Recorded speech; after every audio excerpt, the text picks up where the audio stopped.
I'm an environmental and geological engineer who specialised in desktop studies and cartography, meaning a forte in mapping the surrounding of the rocks we live with, plus then past, present and future use of a site.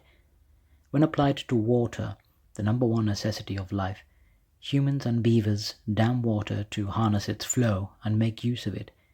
It's just that humans are corrupt, so don't care about the ecosystem, hydrological cycles, or human settlements if it interferes with profit, especially hydroelectric dams.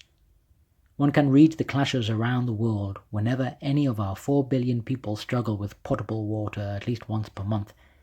But the data about people displaced due to waterworks have been removed by the elite who don't want people to know the fair truth. The alternative, like in India, have ancient stone reservoirs, built like inverted temples, collecting and storing monsoon water so that it can be used by everyone the whole year. But many of these have been forgotten about over the millennia of attempted invasions. The technology lost, so is unrepeated.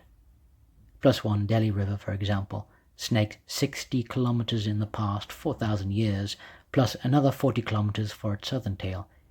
This multi-video mosaic windows some catastrophic failures of dams from 2009 Russia, then 2015 to present all over the world like America, Brazil and China. Why do they fail?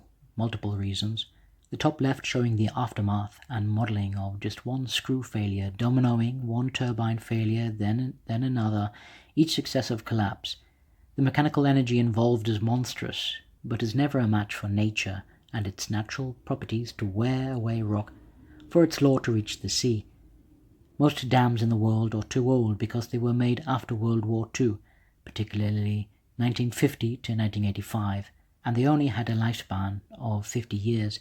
Some were designed badly, some are deemed too expensive to fortify, some dams are sabotaged with explosives, despite against the rules of war, some made by cutting corners or have human vigilance error, and some can't cope with extra brunts of nature like earthquakes, tsunamis, storms, invasive growth, microgeology like silt and clay blockages, or macrogeology with soil, mud and rockslides.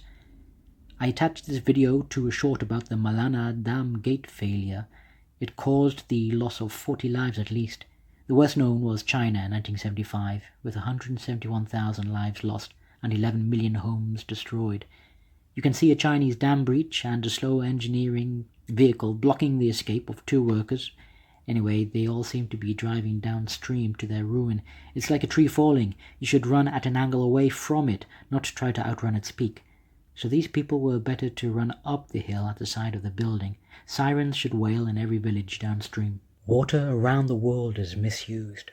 Pipes left to leak, structure left to rot and be contaminated, while micro-hydroelectric should be implemented because it doesn't harm the ecology, it's cheap, easy to maintain and gives energy. Reservoirs should be covered with floating solar panels, guarding evaporation, but guarded from storms that could damage them. If too dangerous in area, black floating balls retain vital water for people who shouldn't have to drink uranium or feces-laden water. Brackish and saline water should be desalinated with solar, tidal and or geothermal power, and microclimate brought back by putting back what was robbed from nature, like sand dunes and woodland. Tell the world in the comments what your local dam means to you.